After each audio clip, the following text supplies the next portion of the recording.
Hi, I'm Amber. Hi, I'm Charlotte. Hi, I'm Corinne. Hiya, I'm Danielle. Hi, I'm Kelly. And together we are UnfiltHERed, where the her is no longer. Do you want to just introduce yourself then, Hannah, and tell everyone a little. Bad at this. And this is a bit wrong. Like, oh, who am I? I'm Hannah. Hannah Harris. I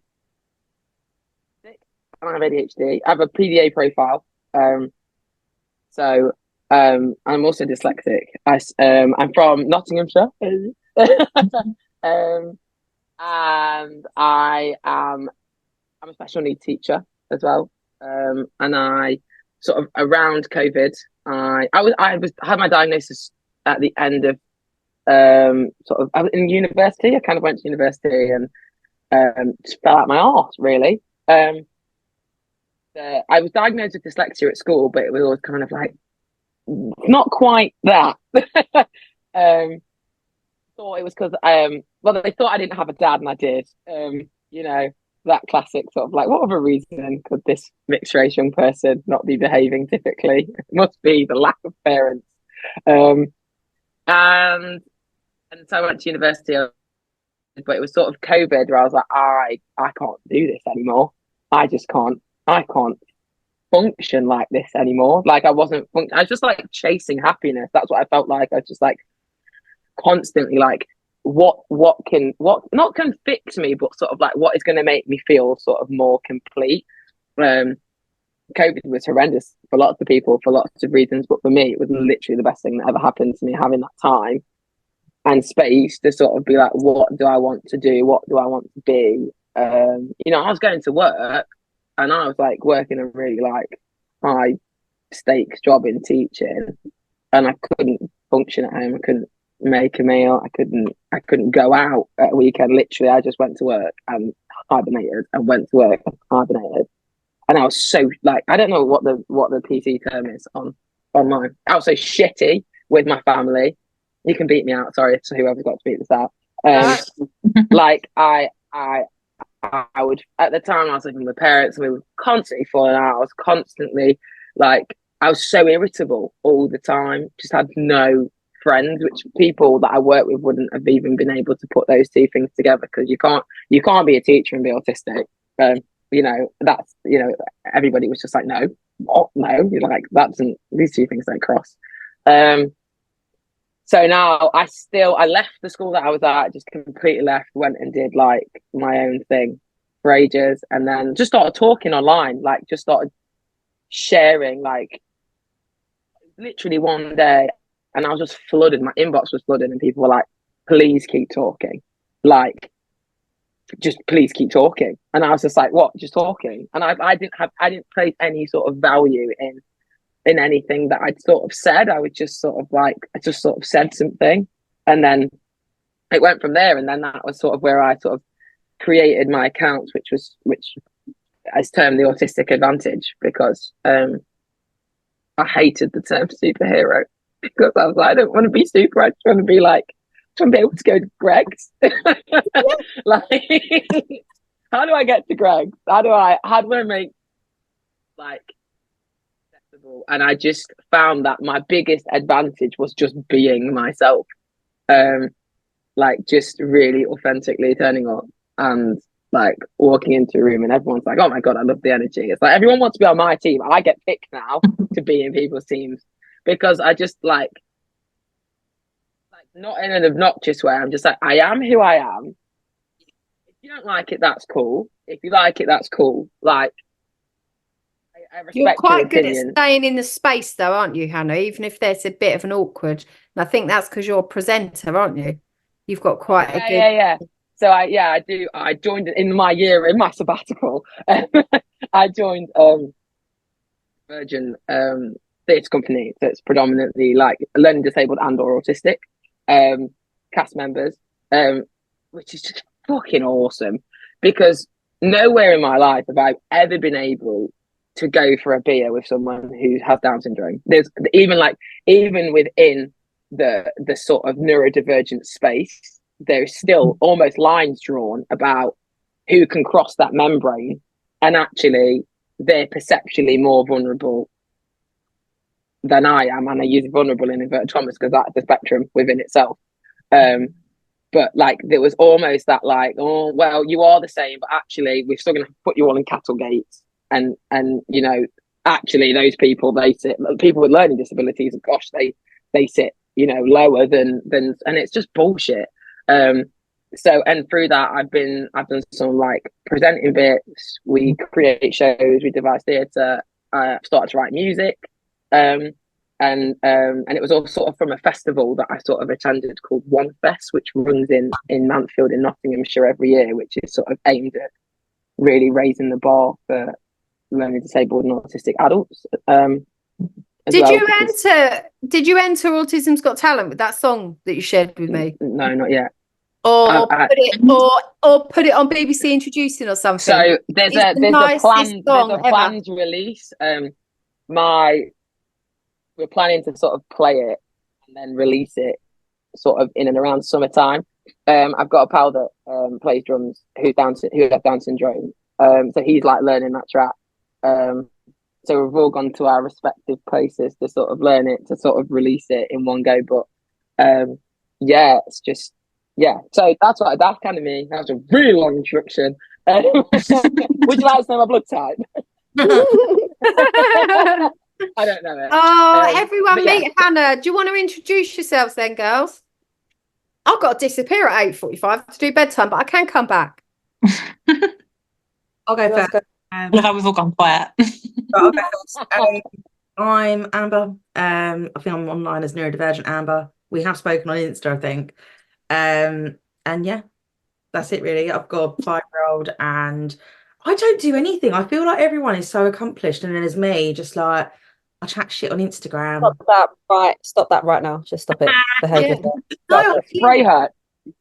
I'm getting married. Don't even go there. getting married in 2 weeks, and that's the whole thing. Gone viral a few times, few million followers, top 100 last year. I haven't got millions, there's no millions of anything. I went viral for cutting a potato, but that's enough. Good potato. She plays it down. You're awesome. Exactly. I just think sometimes, like, do you know what it is? I think so much of the Instagram shit is so performative, and it's easy for people to come online and act like they're a fucking expert because they got a diagnosis on the Wednesday, and by the Thursday they're an ADHD expert and they can fucking talk about everything, and it pisses me off. I like the car crash moments, like, yeah. Oh, but and these people a lot of the time have like good intentions. I'm not slagging. I haven't got anyone in mind. What I'm saying is like, I do. I have. Yeah, but I think a lot of people have good intentions, but you're not. Yes, you're changing the world in some ways, because it's nice when I get messages and it's like, oh, you know, your content really helped me. Your content helped me get a diagnosis. I get all that, but in the same breath, I would love to be doing more like on the ground stuff. I don't know how to get a degree. And I didn't know I wanted to do this at 18, so I never went and got a degree. So when I get married in 2 weeks, after that, that's kind of like my next operation. It's like, right, how can I get on the My mum rinses the piss into me on the regular because she's like, you spent £42,000 getting a degrry, now you don't even use it. Like literally, she just rinses the piss into me because, like, I totally agree with you. Yeah. Like you say, good intentions, absolutely. I think what I like about everybody that sits here is you talk about yourselves and your content. You talk about yourselves and your lives as, this is my example of my life, and I'm sharing my example of my life with you, but I'm not going to tell you how your life looks because I don't live your life. Yeah. When it's like, I have PDAer as well, so like when I want to do things, it makes it harder for me to do things. So it's like, you need a content strategy. You need to post every day. And my friend's like, fuck off. No, like I can't do that. Like paralysis. I'm off. It's bullshit. I mean, I'm a social media manager. That's my actual like job out of this. And I tell my clients all the time, you do not need, yes, there's a strategy. Yes, you have a target, but you have to be authentic, right? And there's no point sitting trying to make content to go viral. What's the fucking point? Just make the content for the people that you think will benefit from it. The rest will fall into place. And that's all you do. Also, it's not, I just tell myself when I'm on there, it's not real life. No.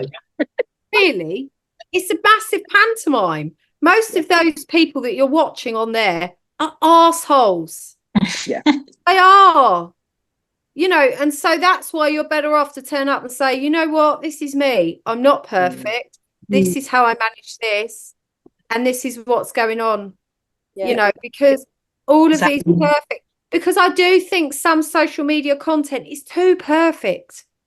Yeah. Yeah, and Yeah. especially that neurodivergent stuff, you know, like we're like I'm ADHD, I'm messy, and it's not going to be perfect. My captioning will be wrong. I will spell things wrong, and I will miss off all the hashtags. Like if it's too perfect, that you know, I think, and that gives an unattainable sort of bar for other neurodivergent content creators, and it's giving that impression that's like that's all we can all attain, and that's not true. Well, if I do a whole post with no spelling errors, I will be asked who posted that on your account, because I always spell things wrong. And there's a joke in my family that not all of them can read my text messages. I can't read yours half the time. I'm not gonna lie. I don't look. I don't look when I do it. Yeah, my friends are always like, it's like a code. yeah, my friends like I have to put it through like kind of translate in my head to go like, what did she actually mean when she wrote this? Yeah. It's like a code, you know, later L8R. That's how I spell it.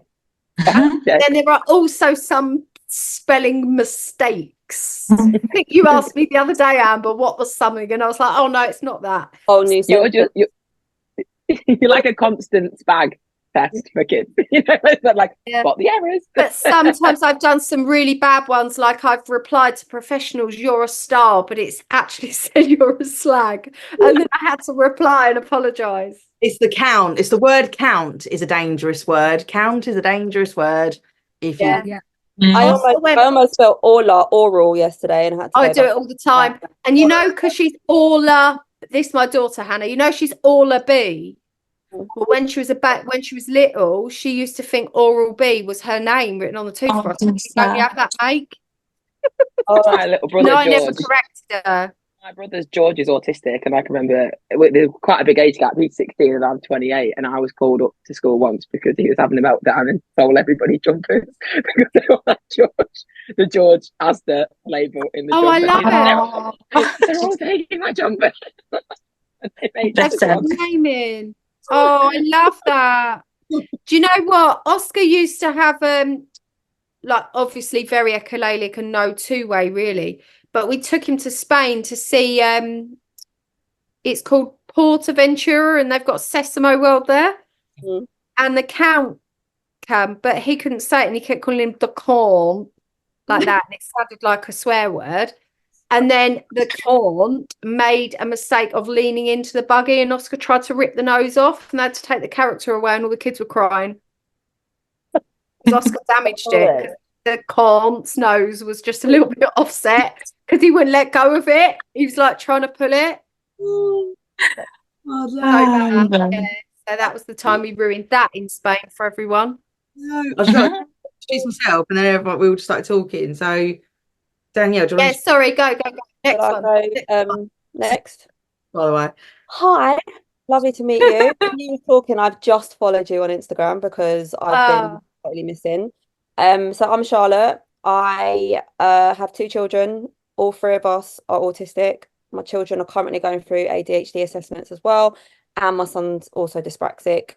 My neurodivergent journey started with my little boy when he was about 9 months old. We started to notice slight differences in how he was developing, and he was diagnosed at 2. I then started raising awareness in the community and supporting parent carers, and through raising awareness, I gained loads of awareness as well. That led to my diagnosis, and then shortly after, my daughter was also. So we're like a little, neurodivergent crew over here. You're like a really cute little crew, like super cute. Oh, thank you. But it's really hard because obviously, as we all know, the spectrum, not everyone gets the spectrum, but me and my daughter are like literally the same person, but my son's the total opposite. So there's a lot of clashes. But we also kind of balance each other out as well. But I do my work with the Invisible Gift, and I also do modelling and just supporting parent carers in the community and just trying to raise awareness. I do believe that social media and trying to be a success, like we were saying earlier, is a massive contradiction when it comes to a neurodivergent person, because I'm not consistent. I'm not the most, organized or neatest person. I often make mistakes, and that's something that's been triggering me a lot lately when it comes to, our Yeah, you said trends. you just followed me on Instagram, and I have like left Instagram alone. I have not been online for the longest because I just can't. There's times when I have to park it.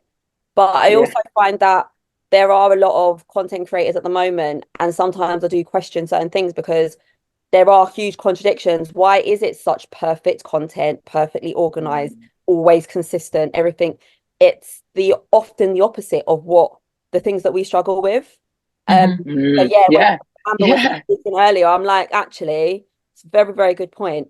I'm known for struggling with my social media. I absolutely hate my phone and will often just put it aside. So yeah, but that's me. I also have fibromyalgia and chronic fatigue, and I've been really struggling lately, hence why I'm in my bed with my feet up, because I've been napping most of the day. Because I literally can't stay awake at the moment. But I'm here. I was really looking forward to meeting you, so thank you for joining us. And yeah, you guys always make me feel better. So I look forward to these little sessions, because as much as I could easily go sleep and just myself, I always leave feeling really like energized. So I'm here for my therapy, girls. Gone. I'll go next. I'm Corinne, and I'm trying to remember my name. Finch. What am I? Finch of Autism. Yeah, Finch of Autism. I've recently changed my name, so I'm a little bit like Finch of Autism. Social media. I have 3 boys who are autistic. My oldest is diagnosed. My other son is 5. He's going through the pathway, so that's obviously a ball ache. And then my journey started a year and a half ago. When I was obviously researching about autism, as you do when you've got, children that are autistic. And then I was like, oh, autistic females, okay. And then everything just kind of clicked, made sense. And I'm now on that crazy trying to sort my head out. Who am I? Am I masking anymore? Am I unmasking?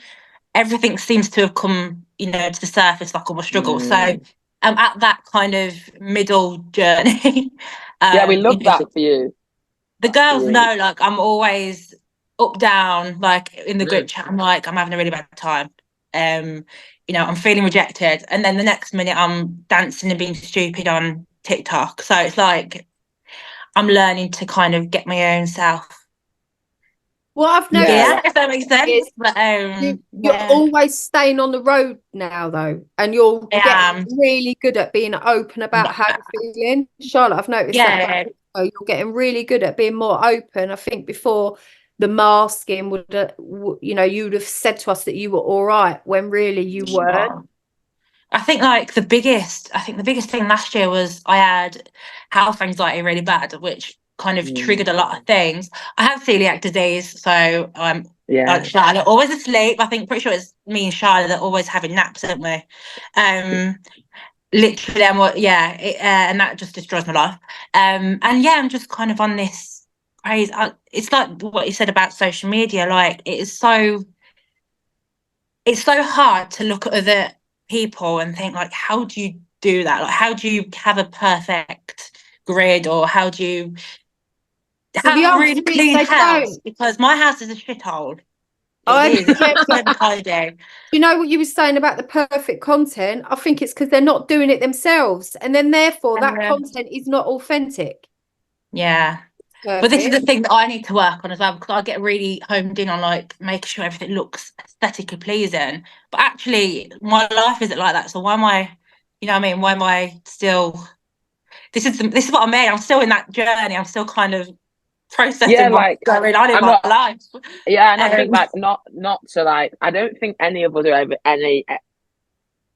ever any further behind others. I think we're all just our own.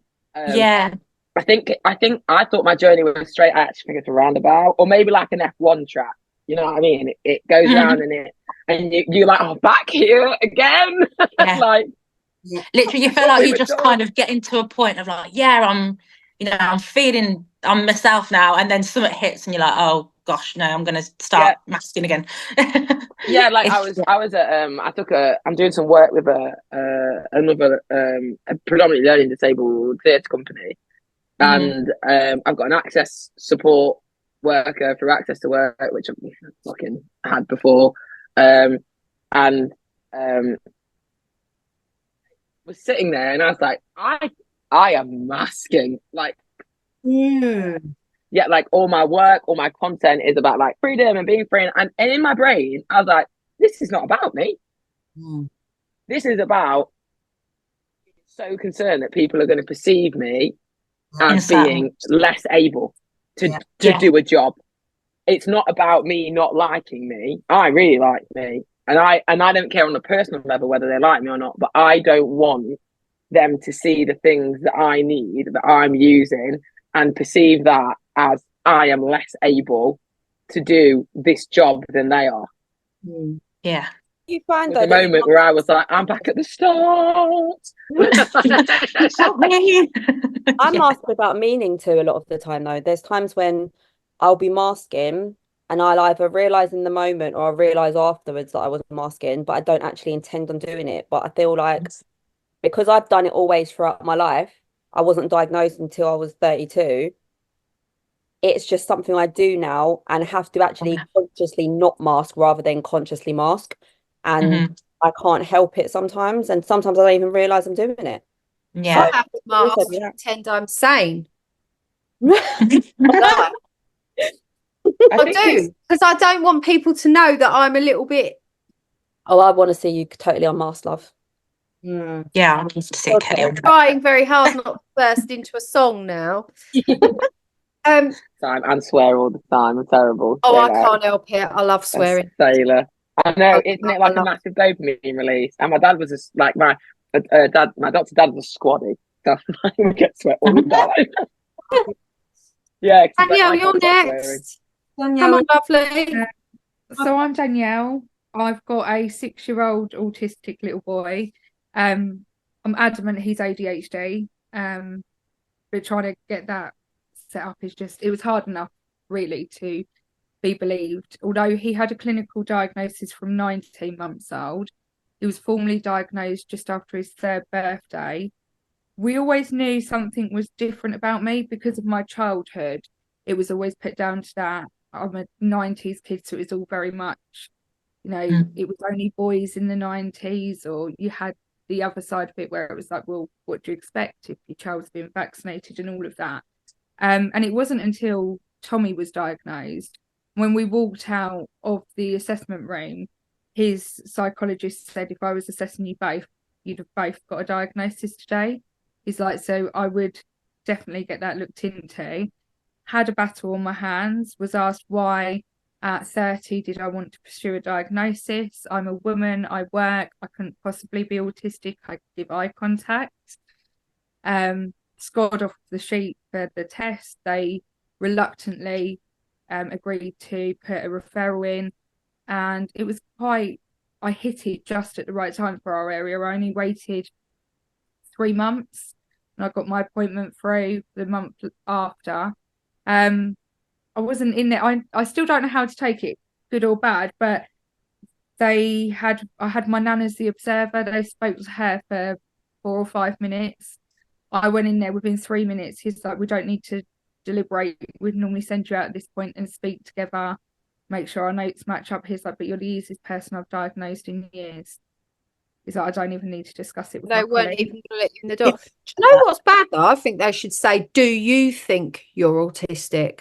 Not, I've read a book on it. I'm not autistic. I don't know how it feels, but I've read a book on it. So you're going to come in and I'm going to see how much of this book you tick off, and then I decide if you're autistic. What about the autistic person? You do know, in your how you feel, and then they're marking it off based on a book they've read. They're not autistic. Yeah.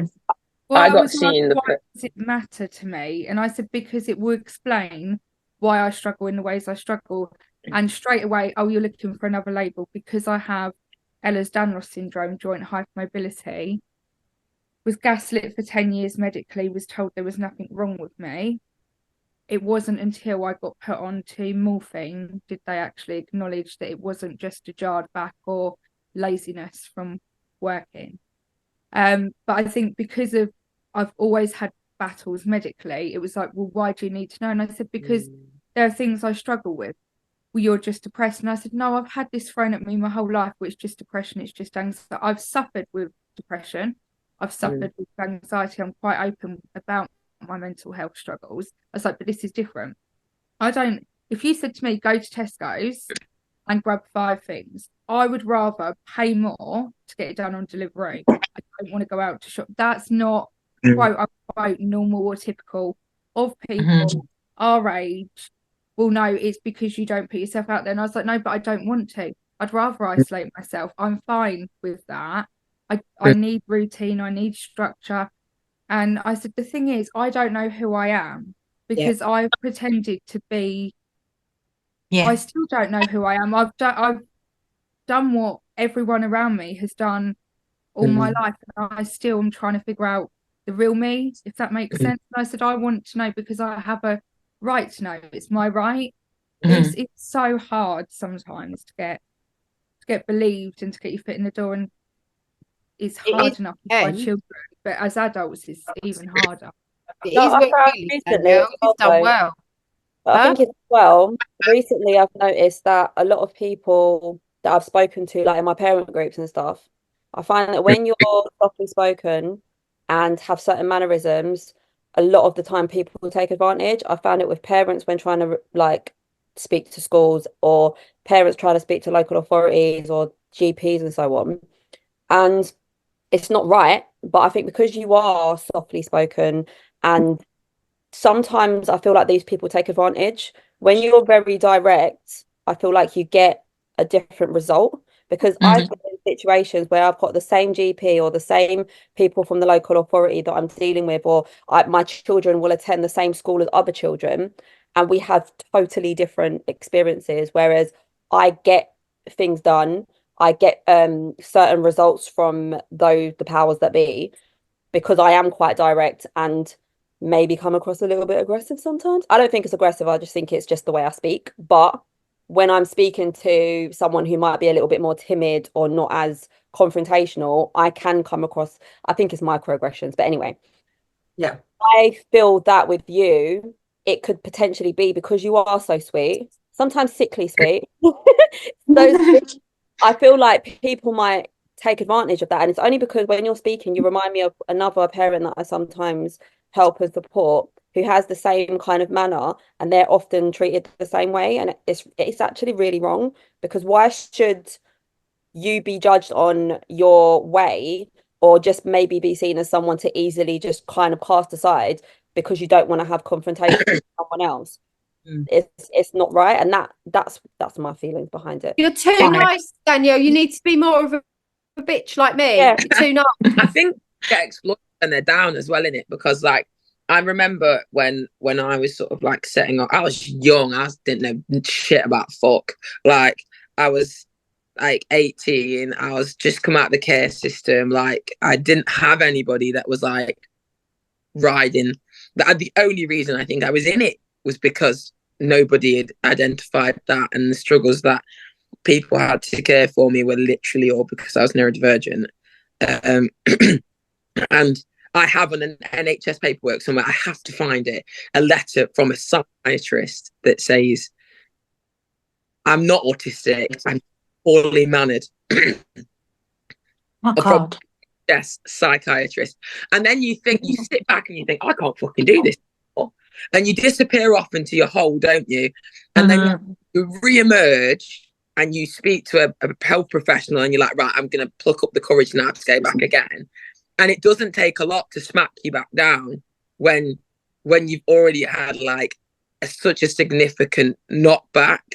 And you know, on paper it's just like said no to you, but it's the emotional turmoil that you go through. Like, am I not? Does that make me a fraud?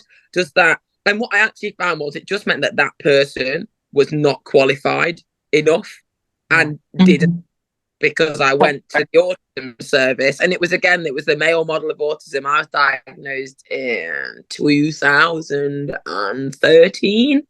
So, like, again, before the sort of real information about neurodivergent women was coming to the forefront, so it was still very much the boy model, diagnosed by men, written by all men. And then the second opinion, and he was like, you're very trait-like, and I don't even know what that means to this day. I don't know what that means. Like, how can you be trait-like but not be autistic? I don't understand. And then I saw a lady, and the second, and it was just, I mean, like, relentless, going back. And it's like what you were saying, Charlotte. Like, I had to, like, dust off, go again, until I got a really good GP that was like, this is all shit. Like, and she really stepped up for me. And then I got through to the right people and saw a female, very experienced psychiatrist, and did the ADOS. Because the other thing was like, we haven't got medical history, we don't know who to consult. So that, we can't do it without information from your parents and all that. And like I say, it's knackering. It's absolutely knackering to continue and live life as we do, and then to fuck. Yeah. Well, yeah, that's the worst part, is because all of these things that they do really affect us on a deeper level. Whether it's, the fact that we struggle with communicating and the social anxiety, and then you've got the rejection sensitivity and certain things, like when we overthink and how things affect us differently, it's really unfair to think that these are the people that are like the gatekeepers and are triggering us in such a deep way. It's so wrong. It's like the other week when the GP, when I was on about the right to choose, and he turned around and was like, well, why do you want to go and get a diagnosis? It's just a label. It's, you're an adult, what's the point? And it just, his persona, and just like the way he on the phone, like, he was just on the phone, but he was like really, like, it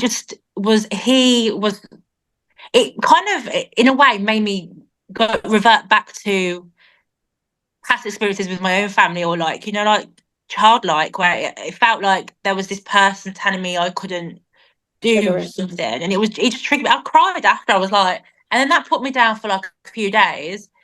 It's like what Hannah just said, and then I bounced back, and I was like, right, here I go again. But it's like you're still waiting for that next person to just put you down again, and that's where the problems are. Makes us walk around with a chip on our shoulder, doesn't it? Because we're just 100%. My thing. Yeah, sorry, Hannah. I think. Sorry, no worries. I was going to say, when I do my work in schools, it's interesting because obviously, like, making sure that neurodivergent young people are identified, if that's what they want. I'm not going to force anyone to anything, because you have to be ready for that. But if that's what family and them have decided, at any age is important. But in my mind, I work with secondary. And I'm looking 14. At 14, if I've been working with families and parents have been reluctant, I'm like, we really need to do this now, because we need to be ready we need to have this for life. If we need it, we need it. You can keep it in your back pocket if you want to. You can tell nobody, but if I'm on your team to do this, it's going to be the easiest it will ever be. Yeah. If you leave us, and they're out on their own trying to do this as an adult, it will be harder. Because we all did it on all of us sitting here had to go out by our bad selves and get it done. You know what I'm saying? I was diagnosed at 3 as autistic. Sorry, I didn't realise that. No, it's fine. And the reason I say it is because, like I said this the other week, I don't think if I hadn't been diagnosed at 3 years old, and the only reason I was picked up was because I was non-verbal till I was 6. And I think if that hadn't have happened, there's no way on earth I'd put myself through it now. I've got an ADHD diagnosis I got later on.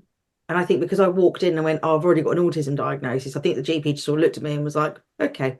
Like, there was no argument. You couldn't really argue with that. So, yeah. But I wonder what is it? Like, why is it we have this whole thing around, I don't know if it's ableism or just a lack of understanding, that doctors in particular, but they want to gatekeep it, and they want to be like, no, you can't be, because you're this and because you're that, despite the fucking abundance of information there now is. I think the care's gone out of caring. I think the care went out of caring probably about a decade ago. My nan and my mum have always worked in care, They started off sort of like in nursing homes, and they worked in units for people with acquired brain injuries. And I saw it like it's what I've always grown up around, it's what I've always grown up with, but seeing the change, and it went from like a private establishment that was kind of like family run to big corporate establishments that are up and down. The one that my nan and my mum were at were taken over by Hunter Coombe, who don't have a particularly good name. They've got a lot of units that they've now taken over a lot of units in the UK for autism. Yeah. They've been all over the news and things like that, and it's all about the paperwork. And I understand paperwork is important. Again, from the job I do, I know things have to be documented. There's legalities around paperwork and this, that, and the other. But I think it's all gone about the like what I call the pen pushing side of everything. The care's gone out of it, the money's gone out of it. And I think we are often, because we're complex and so are our children, we're often seen as a nuisance. It's another problem. You can't walk in, have a 5-minute appointment, be given antibiotic ear drops and sent on your way. It's like we actually have to deal with this patient and deal with them properly. And I think, don't get me wrong, I know the NHS is overworked, underfunded, understaffed and the rest of it, but I think it has a knock-on effect. And unfortunately, the most vulnerable people in society are the ones that suffer. So for us, because it isn't a 5-minute appointment, it's like, oh, well, is it really a priority? We can save money here, kick the can down the road. But what they don't realise, for me personally, by doing that, you create so many more problems, because a lot of things are linked. ASD and ADHD are linked. They've just linked ASD with Ehlers-Danlos syndrome now. You've got so many different comorbidities, and then mental health comes into it, and then the lack of support, and it's all of that. And I think the care's gone. Whereas before you'd have like a family GP, you'd see the same GP. I remember when I was little, GPs would come out to your house. And yeah. Lucky if you can get through to 111. These, like, I don't even bother. No, We still do phone appointments here, so it's cool. When Tommy's that ill, it is an ambulance out for him, and that is how bad it gets, because you'll wait 16 hours to get through to 111. By that point, your child is severely ill. But I think because all of that's gone, the whole kind of care in the community's gone. And it's something that came up today. I rung KCC over a blue badge for Tommy, and he was like, well, we need proof that he is a danger around cars. A GP can write you a letter. It's like, the GP won't deal with Tommy for his autism, because that's not under general practice. That's under child. He's a general practitioner. He can't deal with it. Coughs, colds, viruses, that he'll deal with, but the autism he won't. Or he has a paediatrician. Yeah, for his melatonin, because he was diagnosed and dumped, because that's the system. Yeah. Or he's at school. Does he have an EHCP? Yes. Won't even get into the fight that I had with you lot to get that. But yes. Well, the school can do a letter, but the school don't take him out. They're not going to do a letter and say what he's like walking to the park. And he's who like, has there must be someone. And I was like, no, there's no services. No. The services are stretched. That's the issue here. Like, it's, again, more contradictions. Like, it's so irritating, because I personally feel like GPs and certain powers that be have been, like, I'm not a conspiracy theorist, by the way, but I believe that there's like this unwritten rule to kind of steer people away from going down the route of getting an assessment, because they're trying to save money. And not just that, but I feel like in recent years, so when I first started speaking about neurodiversity and so on, it wasn't really spoken about. Now, because it is become so common, I guess you can say, and it's like a trending topic, and it's not such a taboo anymore, I feel like that special need or additional need, or the uniqueness of having, it's more common now, if that makes sense. It's starting to be kind of on par with neurotypical and neurodivergent, and it's going to continue to become more level. And so naturally, as time goes, sorry, say it again, babe. Half and half, won't it soon? Like, yeah. And as time goes on and it becomes half and half, you're not going to be someone who has a special need or an additional need. It's just going to be a different need, and therefore that empathy or the care and so on that we had before. Whereas if I would turn around and say my child is autistic, I would get not necessarily concerned, but a bit more of, acknowledgement. Whereas now it's like, oh, okay, it's nothing. And that is going to continue and get worse and worse. But also, people are going to continue to be turned away, because once you do get a diagnosis, then it does open doors for extra things that cost financially, from the EHCPs to the DLA if you apply for it, or the PIP, or the extra care packages and short breaks and all this stuff costs money, a lot of money. And so, yeah, it wouldn't surprise me if the GPs have been told to try and stop people before they even get to that point. So that's why I'm more passionate about making things level and inclusive for everybody, rather than trying to focus on making things more exclusive and for those who have got those diagnoses, because there are so many children right now who are either going under the radar, been failed, or been misdiagnosed, or just turned away, that I don't even want to just focus on SEN anymore. I want to focus on making things inclusive for everybody. Otherwise, there'll be a lot more children like me who went through the system with no support, but things are getting worse. So, yeah. I don't think they want to put, I'll be honest, like, I don't think the NHS want to put their balls on the table. I think they are, I think the criteria is set to change very soon. I think the NHS will change the NICE guidelines very, very soon.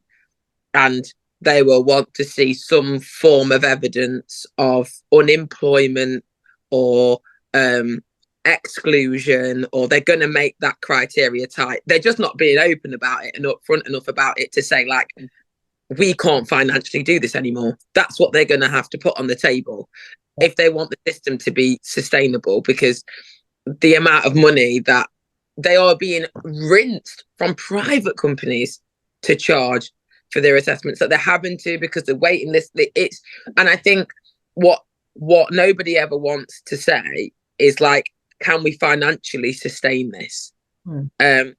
Because and what are we going to do if we can't? And I don't know if there's enough outreach going out to the community to. There's simple solutions. Train people, raise awareness, make things inclusive, make reasonable adjustments, change the system. Stop trying to, put your little cheap plasters over.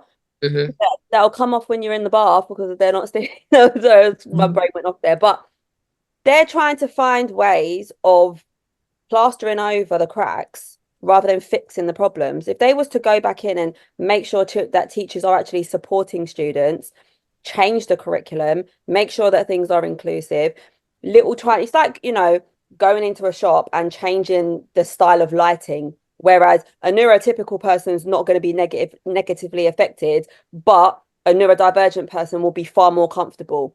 Those small little changes that don't negatively impact a neurotypical person, but make the world of difference for a neurodivergent person, that can be done in all settings, including at school, where, children are treated in a certain way, or, they're building up their confidence rather than focusing on the areas that they're struggling, because they are going to have something that is amazing about them, but everyone's trying to, fix the child, even though they don't need fixing. Like a dyslexic child, for example, is always going to be a dyslexic. As an adult, they're still going to have the same struggles.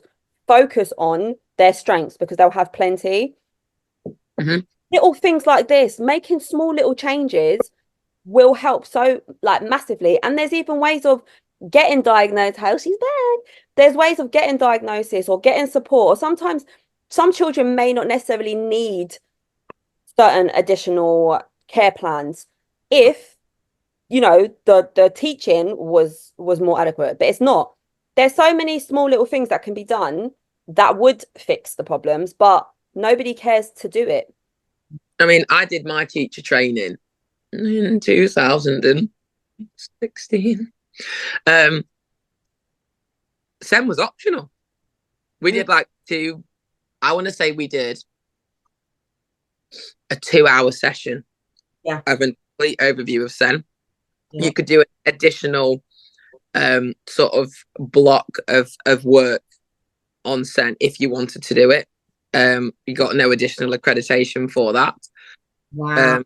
About to like rip the plasters off the education system right now. And that before that day, that year, there was no SEN was taught on teacher training at all prior to 2016. And in my time in education, I would go as far as to say I have had one training session, two on autism and only autism, not ADHD, not dyslexia, not a soul, like more than sort of a 5 minute in a quick touch briefing. And I've had skin in the game. I qualified in 2017 and I've worked in an autism specialist school. Wow. I don't know, I get shocked because wow. And I had We're not surprised, are we really? But to go work in an independent autism specialist school. I had zero additional. That is absolutely batshit. Is it bad mandatory? It's not mandatory. I know. It's literally like 2.5 hours on your teacher training, and that's if you qualified after 2016. This is the thing that stresses me out, because I think, like, even just looking at any generic school, right? So like I look at my son's school, for instance, and unless that teacher is going out of their way to make that a specialism, but they're not being supported. And then in the same breath, you've got the councils going, oh, we haven't got enough SEND schools, we're going to put all the SEND kids in the mainstream, deal with it. And there's no support for them. Going, worry about us, we won't do it, school will do it. Yes. Yeah, it's always passed on to the schools and then the parents, isn't it? The buck gets passed, because then they send it to the schools, and then the schools go, nah, we can't do it. That goes to the parents, and then parents. But it's almost like supervision as well. So it's mandatory for social workers. Yeah, it's not mandatory for teachers. Only 5% of teachers in secondary school have access, and that's only the leads. Only 5% of leads in secondary education have access to supervision. That's mental. So they're not being kept well in work. They're not being kept mentally well in their job roles, and it is hugely taxing that they're not being supported, and then everyone moans that they're failing. Yeah. Imagine being in charge of a school of 500 kids and 45% of them have got SEN, and there's no additional. Imagine that stress, and you've got no support. You've got no money.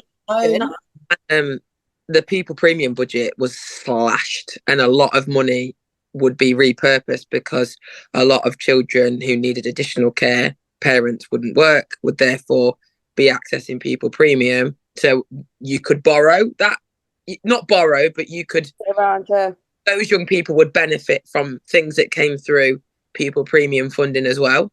And that has been slashed by is it 3/4 or a lot?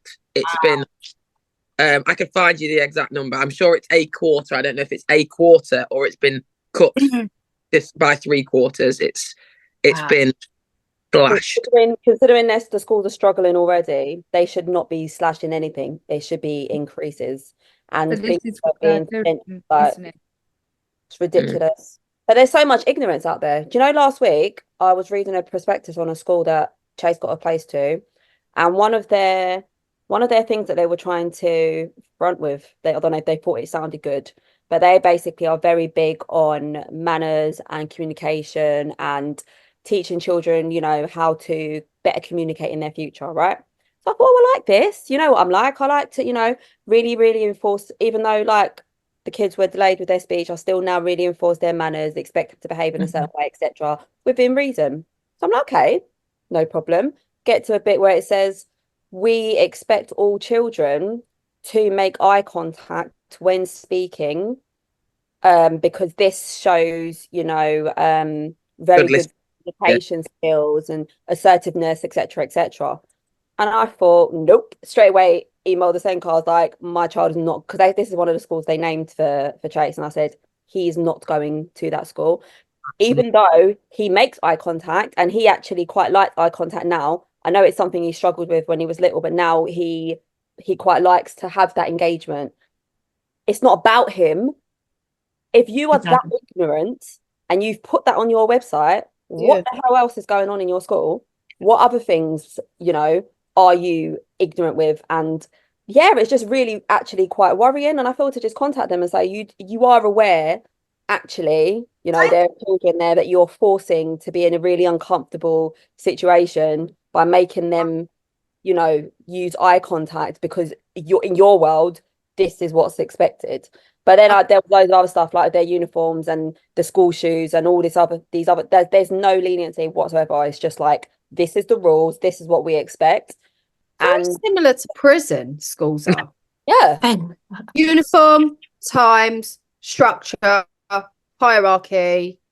If you think about it, most schools don't have grass. No. They're just concrete. Yeah. Like I expect Kay to have a certain level, like certain manners, certain behaviour. I am quite a strict parent, but I'm also inclusive of it. Like I'm aware of his needs and I make those reasonable adjustments. But you are literally promoting, we expect children to make eye contact when being spoken to. And I was like, whoa, no. That's, yeah. See, the thing is, it's like, regardless of neurodivergence and learning disabilities, I am not pro any constitution that's main focus is submission. And school is very much about breaking your character, getting you to be a bit more vanilla, getting you to be more submissive, so that in life you can be given less, but you don't care that much about it. And if you think about most entrepreneurial people, they failed school, were naughty. They couldn't break my character. So I wasn't naughty, I was just not breakable. So I would say no, and that was seen as defiance. It's not in us to conform in that way. Yeah, it's seen as defiance, but actually it's not. It's just the stronger characters that make it, that end up being what they want to be and having more control and more freedom in their life. Whereas people that are submissive may end up in a 9-to-5 job that's unhappy because they're on the treadmill, because that's what's expected of them. Remain in unhappy relationships and all the rest of it because that's what the pressure they feel to do, which is a submissive character. And I do think that school in the mainstream constitution of school encourages all of that, and it's so outdated. I think if I tell you the theory behind examination results, I don't know if any of you know this. Do you know that 1/3 of children have to fail so 2/3 can pass? Were you aware of that? Yeah, I've heard that before. There is no mark. It's me like I'm really stupid because I am. No, I will. It's not a problem. No, I've never heard of this either. Hang on, what? There are no pass marks in exams. So you can't tell now the children what the pass mark is for a C or an old money C, but a new money 4 or 5 at GCSE. So let's say we've got James, and James is the best performing student in the whole the world that sits GCSE English, and James gets 67 out of whatever is now 100%. And everybody else, so they take the worst performing kid is 0 and the best performing kid is 100, and then they plot them on a standard deviation curve. So they order them, and this is not particularly like 100% accurate, but this is and it's really simple explanation, that anybody that falls in the lower sort of 0 to 30% of that order will fail. They'll be somewhere between a U and a 3 grade, and anybody that's in the top 40 to 100% will receive somewhere between a 4 and a 9, which is the pass. But those kids could sit another test next year, score 10 more marks, and they could be completely different because it's based on it's a third have to fail. They hold the other 2/3. That's crazy. They base it on the year before, right? No, they base it on that year. So they'll say the best performing child is 100%. So even if all the kids are scoring shit, basically, they're all getting high grades. They're all just going to still be passing. Wow. Yeah. But it could just literally continue to go downhill, but there's always going to be people what the correct. fuck? That's correct. And then as well, if they're really doing well, they're still going to have ones that are failing, even though they've done really well. So if all of them do well, you'll have Yeah. the ones that have not done as well that will still So be it's failing. graded on the average. So if the average is low, you could be a high low and pass. That's really bad. It's unfair. But then how do they? On. So How they- do we? Sorry, I was just Sorry, no, I going was going to say best of a bad bunch. Yeah. So Yeah. when the children sit their SATs, they're given an extrapolated score.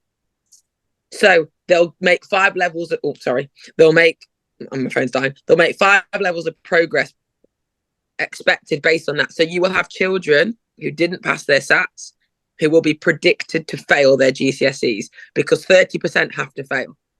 So the school will be considered to have met progress 8 outcomes. So they will have been perceived to make enough progress if they get that child to a point of failing. Because 30% have to fail, because the government have said, well, that child's only predicted to get a grade 2. So if they get more than a 2 and they get a 3, they still fail, but they've made progress enough. Because 30% have to. Like, if those 30% were taken away, the next 30% that were that low would fail. That's why Right now- teachers home in on certain kids and run with them that are in the higher percentage, because we all had it, didn't we? We all had the favourites in the class. The teacher didn't give a shit about you because she was concentrating on the favourite. That's why, because they'd already worked out who was going to pass and who was going to fail. And I would rather them have said to me, do you know what? Don't even bother, because you're like not going to pass. And I wouldn't have bothered. The same with SATs. All these children that are having anxiety attacks about SATs now, you can't pass kids. Like, because 30% of you have got to fail. You go around a room, you've got 30 kids in a class, 30% of those will fail. In the top. Nine of you will think you're a failure going failure. I'm going to put it in inverted commas. 9 of you will think you're a failure going into secondary school, and the 30% of you that fail at secondary school will think you're useless for the rest of your life. Because you think you failed the exam, but there was no pass mark. Because if that was the case, why does everyone pass the theory test and is able to drive, irrelevant of what they got at GCSEs? Because there's a pass mark for a theory test.